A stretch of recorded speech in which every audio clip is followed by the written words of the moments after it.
নমস্কার বন্ধুরা, আমাদের জীবনে এমন একটা সময় থাকে যখন আপনি একের পর এক দরজায় ধাক্কা দিচ্ছেন। কেরিয়ার, সম্পর্ক, টাকা, সম্মান, কিন্তু প্রতিটা দরজাই যেন বন্ধ। আপনি চেষ্টা করছেন, আবার চেষ্টা করছেন, আর প্রতিবারই মনে হচ্ছে কেন কিছুই কাজ করছে না। মানসিকভাবে এতটাই ভেঙে পড়ছেন যে কোনো কিছু করার ইচ্ছাটুকু ধীরে ধীরে হারিয়ে যাচ্ছে। মনে হচ্ছে এই অবস্থাটা কোনোদিন শেষ হবে। আমি কি কোথাও ভুল করছি, নাকি আমার সাথেই কিছু সমস্যা আছে? আপনি যদি এখন এই জায়গায় দাঁড়িয়ে থাকেন, অথবা জীবনের কোনো সময় এমন ক্রাইসিস ফেজ পেরিয়ে এসেছেন, কিংবা ভবিষ্যতে নিজেকে আরো প্রস্তুত রাখতে চান, তাহলে এই ভিডিওটা আপনার জন্য। আপনি একা নন, আমাদের সবার জীবনেই এমন একটা ক্রাইসিস ফেজ আসে। পার্থক্য শুধু একটাই, কেউ এই ফেজটা দেখায় আর কেউ চুপচাপ ভেতরে ভেতরে ভেঙে পড়ে। এই সময়টা শুধু বাইরের থেকে কঠিন নয়, ভেতর থেকেও অসহ্য হয়ে ওঠে। যখন আপনি মানসিকভাবে ক্লান্ত, চারপাশে কোনো ক্লিয়ার অ্যান্সার নেই, প্রশ্ন অনেক কিন্তু উত্তর একটাও আসছে না, আর যত চেষ্টা করেন তত রোড ব্লক আসে সামনে। আপনি সমাধান খুঁজছেন কিন্তু প্রতিটা চেষ্টাই ব্যর্থ। কিন্তু আজ আমি একটা কথা নিজের অভিজ্ঞতা থেকে বলছি, আপনি পিছন ফিরে তাকালে প্রায় সব কঠিন সময়েরই একটা অর্থ খুঁজে পাওয়া যায়। আমার নিজের জীবনে এমন একাধিক সময় এসেছে যখন মনে হয়েছে সব শেষ। কখনো কাজের জায়গায়, কখনো কেরিয়ারের দিক বদলাতে গিয়ে, কখনো বড় আর্থিক সেটব্যাক, কখনো এমন একটা সিদ্ধান্ত যেটা নিতে মন চাইছিল না কিন্তু পরিস্থিতি বাধ্য করছিল। মনে হচ্ছিল যেন আমি একটা বন্ধ ঘরে ঘুরে বেড়াচ্ছি। সেই সময় শুধু একটা প্রশ্ন মাথায় ঘুরতো, কেন আমার সাথেই এসব হচ্ছে? কিন্তু আজ অনেক বছর পরে পিছন ফিরে তাকিয়ে দেখলে আমি পরিষ্কার বুঝতে পারি ওই সময়টা আমাকে ধাক্কা দিচ্ছিল কোনো একটা পরিবর্তনের দিকে। নতুন কাজ বা নতুন সুযোগ, নতুন মানুষ, নতুন দৃষ্টিভঙ্গি, something very new, something different. আসুন আজকের পর্বে দেখা যাক কিভাবে আমরা জীবনের কঠিন সময় অতিক্রম করতে পারি। আমার জীবনের কিছু ছোট বড় ঘটনা আমি শেয়ার করছি আপনাদের সাথে। কি কি জিনিস আমাকে এই সময় সাহায্য করেছিল। প্রতিটা মানুষের যাত্রা কিন্তু আলাদা। আপনারা হয়তো অন্য কোনো ভাবে জীবনের খারাপ পরিস্থিতি থেকে ঘুরে দাঁড়িয়েছেন। অবশ্যই আপনাদের অভিজ্ঞতা কমেন্ট করে শেয়ার করবেন। কিন্তু এখানেই গল্পটা শেষ না। এই ভাঙা অবস্থার পর ধীরে ধীরে আরো কিছু সমস্যা আসে যেগুলো আমরা বুঝতেই পারি না। চলুন শুরু করি প্রথম সমস্যাটা দিয়ে। প্রথম সমস্যাটি খুব সাইলেন্ট, বাইরে থেকে কেউ বুঝতে পারে না, কিন্তু ভেতরে ভিতরে মানুষ ভেঙে পড়তে শুরু করে। জীবনে অনেক সময় আমাদের দিশেহারা লাগে বা মনে হচ্ছে সব দরজা বন্ধ হয়ে যাচ্ছে। কেরিয়ারই হোক বা সম্পর্কই হোক বা জীবনের বড় সিদ্ধান্ত হোক, কখনো মনে হয় সবকিছু চলছে কিন্তু কোথাও যাচ্ছে না। আবার কখনো মনে হয় আমি যতই চেষ্টা করি কিছুই কাজ করে না। এই দিশেহারাটা ভয়ঙ্কর, একটা পুরো কনফিউজ স্টেট, কারণ এখানে ভীষণ সাফোকেটিং লাগে। এখানে ভেতরে ভেতরে মানুষ শেষ হয়ে যেতে থাকে। আমরা মানসিকভাবে ভেঙে পড়ি বিভিন্ন ধরনের চিন্তা করতে করতে। একটা সময় আসে যখন মনে হয় কিছুই কাজে লাগছে না, সব চেষ্টায় ব্যর্থ। আপনি নতুন কিছু শুরু করতে চান, হচ্ছে না। পুরোনোটা ধরে রাখতে চান, দমবন্ধ লাগছে। এইটাই মানসিকভাবে ভেঙে পড়া। আমার নিজের জীবনে এমন একটা সময় এসেছিল যখন মনে হচ্ছিল আমি চেষ্টা করছি কিন্তু জীবন যেন আমাকে সামনে যেতে দিচ্ছে না। এই ফেজে আমরা নিজেকে জিজ্ঞেস করি, সব ঠিক কবে হবে? এই কষ্ট কবে শেষ হবে? আমি কি ভুল মানুষ? কোথাও কি আমি ভুল করছি? অনেক সময় নিজের অ্যাবিলিটির ওপরে আমরা ডাউট করতে থাকি, যাকে বলে সেলফ ডাউট। কিন্তু এগুলো এমন প্রশ্ন যেগুলোর উত্তর আমাদের কন্ট্রোলের বাইরে, আর তাই ফ্রাস্ট্রেশন আরোই বাড়তে থাকে। আমার মতে এই ফেজটাতে যেটা সবচেয়ে বেশি দরকার সেটা হচ্ছে শুধু নিজেকে ভাঙা থেকে বা ভাঙন থেকে বাঁচানো। এটা মেন্টালি, ফিজিক্যালি বোথ। আমি যখন এই পরিস্থিতি দিয়ে যাই, আমি তখন নিজের জন্য একটা খুব সিম্পল রুল বানিয়েছিলাম। আমি সব ঠিক করার চেষ্টা করব না, আমি শুধু নিজেকে ভাঙা থেকে বাঁচাবো। যেগুলো আমার কন্ট্রোলে নেই সেগুলো নিয়ে এখন ভাববো না, যেগুলো আমার কন্ট্রোলে আছে শুধু সেগুলোতেই ফোকাস করব। 90 দিনের জন্য একটাই দিকে ফোকাস করুন, একটা নতুন স্কিল অথবা একটা ছোট লক্ষ্য, যা কিছু হোক যেটা আপনি অ্যাচিভ করতে পারবেন, বা একটা ছোট ইমপ্রুভমেন্ট, একটা ছোট্ট নতুন হ্যাবিট। যে কোনো ছোট বড় অ্যাচিভমেন্টস আপনাকে এই সময় খুব হেল্প করবে। আর ধীরে ধীরে যখন আপনি একটা করে অ্যাচিভমেন্ট করতে থাকছেন, আপনি তার পরেরটাতে যাবেন, তার পরেরটাতে, এরকম করে আপনি 90 দিন বা এক বছর পরে যখন আপনার নিজেকে দেখবেন, আপনি দেখবেন একটা চেঞ্জড পার্সোনালিটি। মেইন জিনিসটা হলো আপনি এগিয়ে যাচ্ছেন। আপনি আপনার নিজের 90 দিন আগেকার সেলফ থেকে আজকে যদি কম্পেয়ার করেন, তার মধ্যে আকাশ পাতাল তফাৎ থাকবে, কারণ আপনি ইমপ্রুভ করেছেন, আপনি অ্যাচিভ করেছেন। আর ধীরে ধীরে যখন আমি নিজেকে স্টেবিলাইজ করতে পারলাম, তখনই দিশা আসতে শুরু করলো। আপনারা অনেকেই হয়তো স্টিভ জবসের কথা শুনেছেন। তিনি অ্যাপল কোম্পানিটি তৈরি করেছিলেন, কিন্তু 1985 সালে নিজের তৈরি কোম্পানি অ্যাপল থেকেই তাকে বের করে দেওয়া হয়েছিল। ভাবুন তো সেই মানসিক অবস্থা, নিজের স্বপ্ন, নিজের তৈরি করা কোম্পানি, সেখান থেকেই বার করে দেওয়া হয় তাকে, সবকিছু হাতছাড়া হয়ে যায়। কিন্তু পরে জবস নিজেই বলেছিলেন এই ঘটনাই তাকে নতুন ভাবে ভাবতে শিখিয়েছিল, কারণ এটাই তাকে আবার শুরু থেকে শুরু করার সাহস ও উদ্দীপনা দিয়েছিল। আর এই শুরুতেই তিনি গড়ে তোলেন নেক্সট কম্পিউটার, যার অপারেটিং সিস্টেম আজকের ম্যাকবুক, ম্যাকওএস এগুলোর ভিত্তি হয়ে উঠেছে। পাশাপাশি পিক্সার অ্যানিমেশন স্টুডিওকে বিশ্ব সেরায় পরিণত করেন। টয় স্টোরির মতো বিপ্লবী সিনেমা দিয়ে আবারও তিনি বিলিয়নিয়ার হয়েছিলেন। 1997 সালে অ্যাপল যখন দেউলিয়া হওয়ার পথে, তখন তারা জবসকে ফিরিয়ে আনেন। তার হাত ধরেই তৈরি হয় আইম্যাক, আইপড, আইফোন, আইপ্যাড, এসব বিপ্লবী প্রোডাক্ট বের হয় এবং অ্যাপল বিশ্বের সবচেয়ে মূল্যবান কোম্পানিগুলির একটিতে পরিণত হয়। মনে রাখবেন, ভেঙে পড়ার অবস্থায় দিশা দরকার হয় না, দরকার হয় দাঁড়িয়ে থাকার শক্তি। দিশা আপনি চলে আসে, সবার আগে আপনাকে বাঁচতে হবে, আপনাকে টিকে থাকতে হবে। এবার আসা যাক দ্বিতীয় সমস্যার কাছে, যা হলো টক্সিক ওয়ার্ক কালচার বা টক্সিক বস। 9টা-5টার পান, কাজটা ভালো না লাগলেও আপনাকে টিকে থাকতে হচ্ছে। এই সমস্যাটা খুব সাটল কিন্তু খুবই ডেঞ্জারাস, কারণ এখানে বাইরে থেকে দেখলে সব ঠিক থাকে, চাকরি আছে, স্যালারি আসে, সোসাইটি কাছে আপনি পুরোপুরি সেটেল, কিন্তু ভেতরে ভেতরে একটাই প্রশ্ন ঘোরে, এটাই কি? দিনের পর দিন কাজ,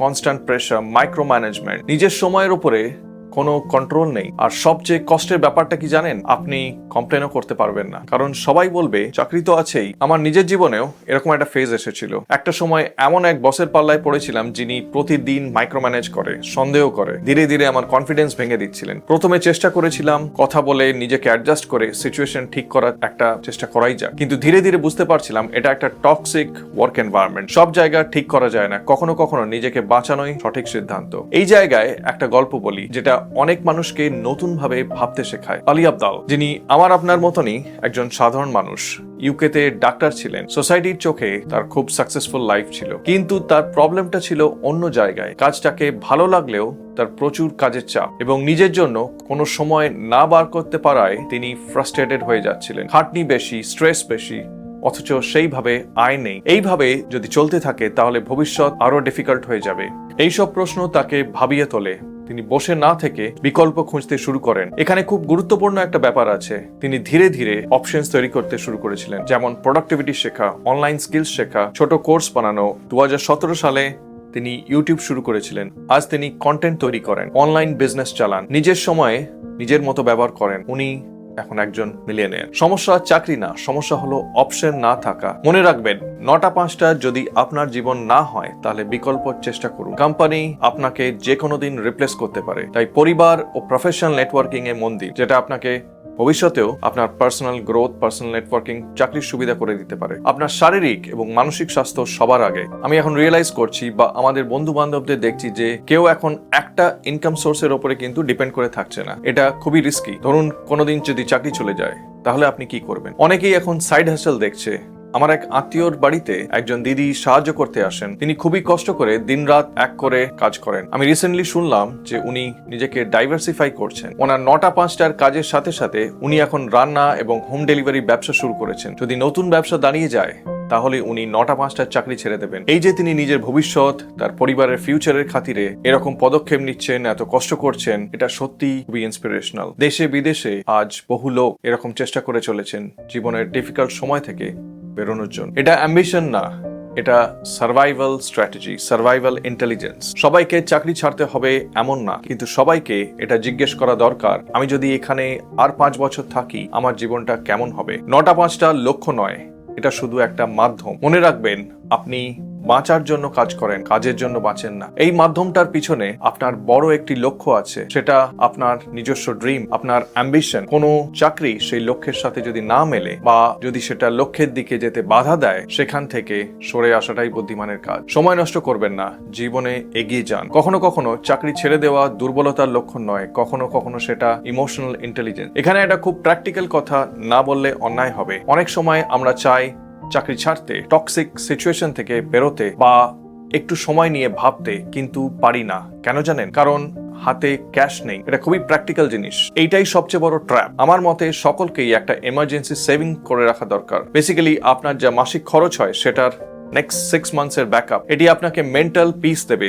যেদিন আপনার কাছে 6 মাসের খরচ থাকে সেদিন বসের একটা বাজে কথা আপনাকে আর রাতে ঘুম হারাতে বাধ্য করবে না। এমার্জেন্সি ফান্ড আপনাকে ধনী বানায় না, এমার্জেন্সি ফান্ড আপনাকে ফ্রি বানায়। আর এই ক্ষমতাটাই জীবনের সবচেয়ে আন্ডাররেটেড পাওয়ার। নেক্সট প্রবলেমটা হচ্ছে কম্প্যারিজন ট্র্যাপ। নিজেকে অন্যদের সাথে তুলনা করা। আশেপাশে সব জাঁকজমক দেখে আমরা ভাবি সবাই এগিয়ে যাচ্ছে, শুধু আমি না। ভাবুন তো, আপনি নিজের মতো করে দৈনন্দিন জীবনে দিনরাত এক করে লড়াই করছেন, হঠাৎ ফোন খুলে সোশ্যাল মিডিয়াতে দেখলেন কেউ প্রমোশন পেয়েছে, কেউ বিদেশে চলে যাচ্ছে, কেউ নিজের স্টার্ট আপ খুলছে, আর আপনার মাথার ভিতরে তখন একটাই প্রশ্ন করে, আমি কোথায় দাঁড়িয়ে? এই তুলনাটা আপনাকে ধীরে ধীরে ভেঙে দেয়, কারণ আমরা শুধু অন্যের হাইলাইট দেখি কিন্তু নিজের ব্যাকস্টেজ দেখি না। আমরা অ্যাকচুয়ালি রং জিনিস কম্পেয়ার করি। আমার জীবনেও এমন সময় এসেছে যখন মনে হয়েছে আমি যতটা চেষ্টা করছি তার ফলটা যেন আসছে না, আর ঠিক তখনই অন্যদের সাফল্য দেখতে দেখতে নিজের ওপর সন্দেহ শুরু হয়। এখানে আমি একটা জিনিস শিখেছি, সব মানুষের টাইম লাইন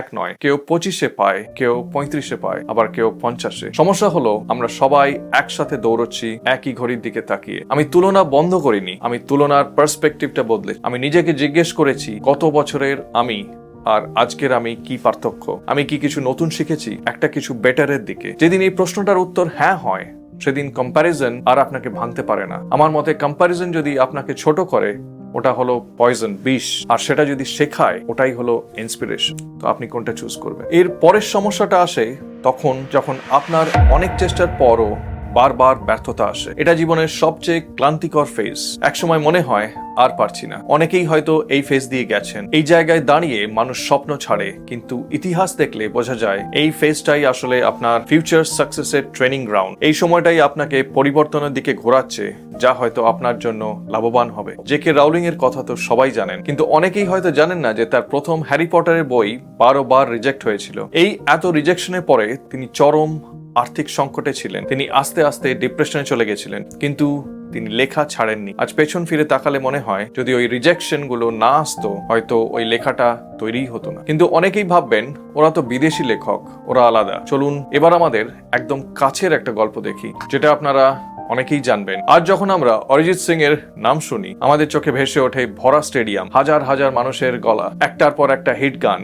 কিন্তু এই জৌলুসের শুরুটা হয়েছিল এক চরম ব্যর্থতা দিয়ে। এই গল্পটা শুরু হয় একটা রিয়েলিটি শো দিয়ে।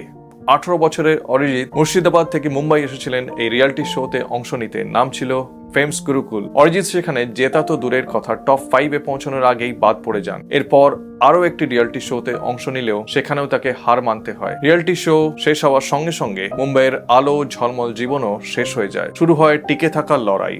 অরিজিৎ কিন্তু দমে যাননি। তিনি জানতেন শুধু গান গাইলেই হবে না, মিউজিকের টেকনিক্যাল কাজ শিখতে হবে, মিউজিককে ভেতর থেকে বুঝতে হবে। পরবর্তী কয়েক বছর তিনি বড় বড় মিউজিক ডিরেক্টরদের আন্ডারে পর্দার আড়ালে ঘন্টার পর ঘন্টা গান অ্যারেঞ্জ করেছেন। এই কাজগুলোর বেশিরভাগেই তার নাম কোথাও থাকতো না, কোনো স্পটলাইট ছিল না, কোনো নিশ্চয়তাও ছিল না। দীর্ঘ 6 থেকে 7 বছরের কঠোর পরিশ্রম আর রিজেকশনের পর 2011 সালে মার্ডার টু সিনেমার ফির মোহাম্মদ গানটির মাধ্যমে তিনি প্রথম বড় সুযোগ পান। কিন্তু আসল সাফল্য আসে 2013 সালে তুম হি হো এই গানটি দিয়ে। যে অরিজিৎকে একসময় রিয়েলিটি শো থেকে বের করে দেওয়া হয়েছিল, আজ সারা বিশ্ব তার গানে মুগ্ধ। অর্থাৎ আজকের এই অরিজিৎ সিং তৈরি হতে সময় লেগেছে প্রায় 8 বছরের রিজেকশন আর কঠোর পরিশ্রম। এটাই জীবনের সেই অংশ যেটা আমরা সাধারণত দেখি না। আসলে আমরা যেটাকে ওভারনাইট সাকসেস বা রাতারাতি সাফল্য মনে করি, তার পিছনে আসলে থাকে বছরের পর বছর ধরে চলা এরকমই অদৃশ্য লড়াই। কিন্তু এত ব্যর্থতার পর একটা জিনিস হয়, মানুষ একা হয়ে যায়। কারণ সবাই সাফল্যের গল্প শুনতে চায়, কেউ ফেলিয়ার গুলো দেখতে চায় না। এই পরের ফেজটা খুবই অদ্ভুত। চারপাশে মানুষ থাকে, তবু মনে হয় আমি একা। নিজের ভয়, নিজের দ্বিধা কাউকে বলা যায় না, কারণ সবারই সময় কম। কেউ স্ট্রাগল স্টোরি শুনতে চায় না। এই সময় আমি একটা জিনিস শিখেছি, সেটা হচ্ছে সবাইকে দরকার হয় না, একজন মানুষই যথেষ্ট।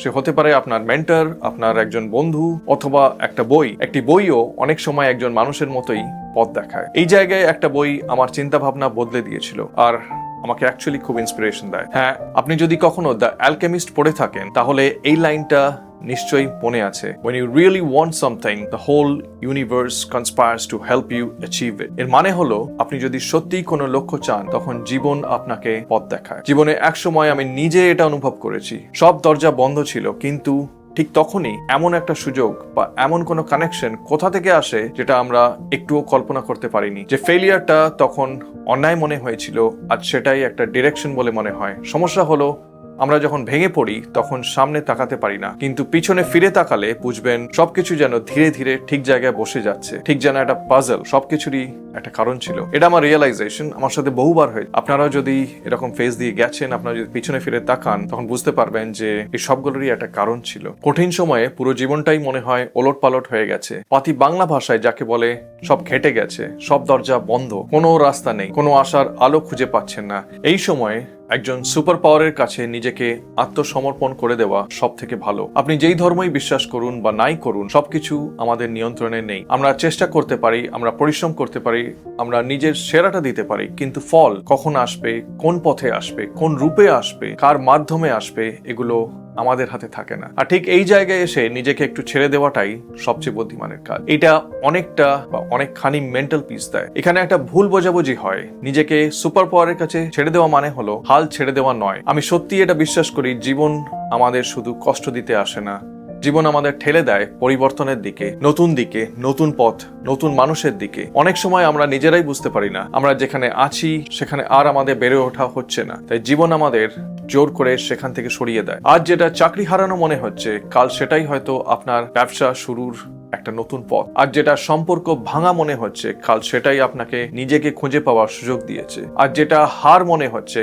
কাল সেটাই হয়তো একটা নতুন ডিরেকশন দিচ্ছে। একবার কেউ আমাকে বলেছিল, জীবনটা একটা ট্রেনের মতো, একটা ট্রেন মিস করলে সব শেষ হয়ে যায় না। সেই কথাটা তখন খুব সাধারণ লেগেছিল। আজ বুঝি ওটাই ছিল জীবনের একেবারে কোর ট্রুথ। আপনি একটা সুযোগ মিস করতে পারেন, একটা দরজা বন্ধ হতে পারে, আজ আপনার মনে হতে পারে আর কিচ্ছু নেই, কিন্তু আরো ট্রেন আসে, আপনি দেখে নেবেন। হয়তো অন্য রুট থেকে, হয়তো অন্য সময়ে, হয়তো এমন একটা ডেস্টিনেশন নিয়ে যেটা আপনি আজ কল্পনাও করতে পারছেন না। শর্ত একটাই, আপনাকে স্টেশনে থাকতে হবে। আশা ছেড়ে দিলে চলবে না, চেষ্টা চালিয়ে যেতে হবে। আজকের পর্বটি এইটুকুই। আপনারাও আপনাদের অভিজ্ঞতা শেয়ার করবেন কমেন্ট করে। আর যদি এই পর্বটি ভালো লাগে তাহলে লাইক করুন, বন্ধু বান্ধব বা আত্মীয়দের সাথে শেয়ার করুন। হয়তো এই সময়ে কারুর এই ভিডিওটি খুব প্রয়োজনের। ভালো থাকবেন, সুস্থ থাকবেন।